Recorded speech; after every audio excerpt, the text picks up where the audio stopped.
much. Hi guys, Matt back for Photo News and Reviews. I'm here with Dirk. Thank you for your time. Thank you. Dirk's the Professional Products Manager for Europe, and yesterday I did my quick little hands-on with the D600, but I thought this is a great opportunity to get the official word and get a bit more of an idea of how it fits into the market. So, big announcement. People have been waiting for it for a long time. True. What are your production capabilities? How many are you expecting to ship each month? Well, that's a good question, and a question I can not answer because that is confidential. Okay. We actually ship worldwide. But I can tell you that we announced the D600 last week. Yep. And we start shipping this week. Great. And we do a considerably strong ship of it this week. So expect if you want to have this camera, you can lay your hand on it very soon. Yeah. Do you expect a waiting list like the 800 had? Do you have an idea of pre-orders?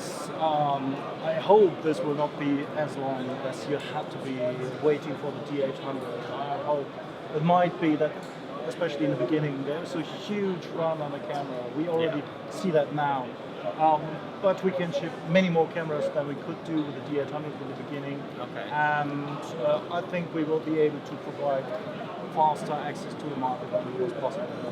Okay, so speaking of fast access to the market, I can't remember a camera ever being announced and shipped so quickly. So I take it that extra time has been building up the stockpile, so you have a lot to send out? We have prepared, of course, the launch, yes we do. Okay, great. And with pricing between countries, that's set by each individual country, is it? It seems the variance between the 600 and the 800 is varying a lot between the different countries. Well, that is really depending on exchange rates. That is the case, yeah. So it really also goes along with sometimes you have countries where you have prices which are excluding that. Then you have countries where you get the prices including that. Okay. What about in countries like, say, in the UK, there might be I don't know the number, 20% difference in price, and then in another country a much bigger difference in price? Would that be because of how, stock levels or something like that? Well, no, definitely not. I mean, there is for all Nikon subsidiaries, there is a certain price policy, and for sure. But this is not connected somehow to stock levels, availability, or whatever. It's just a certain price for the product. And so it should come out about the same gap between the 600 and the 800? If you add up everything which needs to be added up in terms of taxes and so on, it should be around the same price. There might be minor differences regarding the selling price, which might be 199 or something like that. So you have to consider that, of course, in the local currency as well. Okay. So, but not major jumps in terms of pricing. Okay. I guess until it really is in the stores, we won't know what they're selling for moving forward anyway. So, differentiating it from the 800, I think everyone watching knows the specs of this back to front. I hope so. They probably don't know their partner's birthdays, but they know all of the specs on the camera. How do you see the market for this one being different to the 800? Who's buying this and who's buying the 800? Actually, the Nikon D600 makes the FX format much more accessible than, for example, the D800 or the D4. Not only in terms of pricing, because there's a huge gap between the two cameras, but also in terms of usability. You have all the program, the shutter and aperture priority, and so on. From the D800 and D4.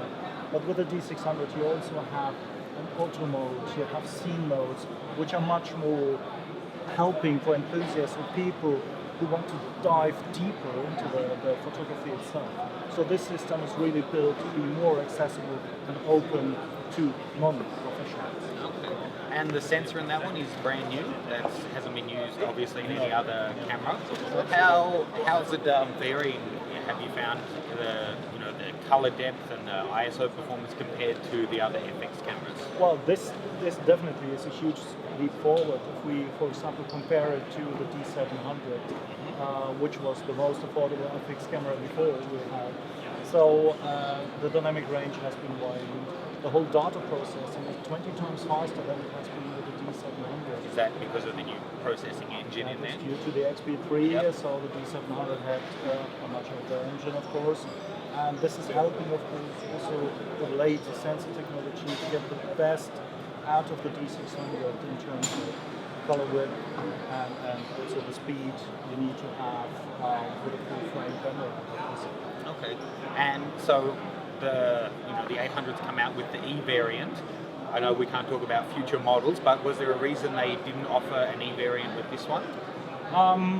One of the main reasons is that this is a model which is targeted at enthusiasts. Okay. D800E with a very high resolution is also very interesting for professional photographers who normally work with much bigger systems, also medium format systems, because they need to capture finest details.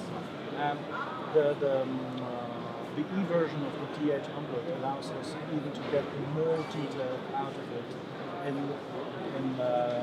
with a OLPF which has been modified, so with better signal out of that, more detail, and well, just the small thing on top you sometimes need. Yeah, that extra percent. Yeah, extra bit. So then comparing it back a step to, well, would it be to the 7000 or the D300S in terms of build quality, maybe something similar to the 7000? No, actually it is somewhere between the D800 and D7000. The whole ceiling is on the very same level as the D800, which is sealed as a professional camera. So where the ceiling, the dust ceiling, is on a quite high level. The body itself is not the full magnesium alloy body as we have with the D4, so not the full chassis, but still it's very rugged, very strong. So we have a top and bottom cover, and also the whole system is well connected, so to say, that is very sturdy. So it is closer, I would say, to the D800 than actually the D7000. Okay, because of the extra sealing. Because of the extra sealing, but also the massive covering you have. But still, if you take it in your hand, it's not a real heavy camera. So that is one of the benefits for sure. Okay, excellent. Well, thank you very much for your time today. I'm sure they're going to sell out in any case. I hope so. We are pretty confident about that. Yeah, beautiful. Thank you very much. Thank you. Cheers.